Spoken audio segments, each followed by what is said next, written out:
I don't see myself as the extremist in this conversation that's going on here locally and in this country right now. But look what we've had. The status quo is giving us now $1 trillion annual deficits. We've got a debt that's gone up almost 200% since the year 2000. That's extremism to me. My view of it is America's in an extremist position right now. We're way out on an extremist limb. The Tea Party is an effort to pull the country back off that limb before it cracks and we really crash. The Tea Party position is, well, what we're doing is unconstitutional, but aside from that, it doesn't work and we can't afford it.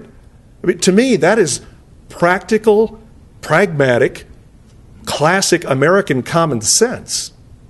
Those who wanted to expand government, especially in the early 20th century, latched on to the words highlighted in green. The Congress shall have power to lay and collect taxes to provide for the general welfare. And said, well, look, there it is, right there in the Constitution.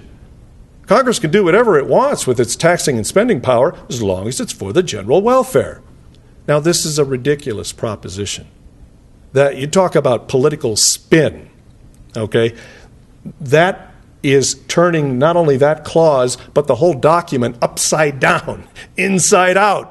The very reason that was drafted, that reference to general welfare, what that means is no special favors with the federal treasury. Okay? If Congress is going to use its taxing and spending power, it's got to benefit the whole country. That's what that means. You know, Jefferson said, maybe I'll have to shoehorn this into the book. When he looked at the Constitution, because he was not involved in the drafting it, he said, if I could change one thing about this document, I would remove the ability of government to borrow. You know, most of our states, including Nebraska, have to balance their budgets every year. He said, I'd remove. Now, his concern was war.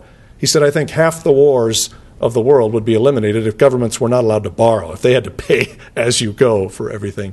I think if he had looked into a crystal ball and seen our welfare entitlement system, he would have pointed to that as well as the threat of war and said, well, see, if you can't borrow, then there's less chance of getting involved in that kind of nonsense and getting yourself into that kind of a fiscal jam.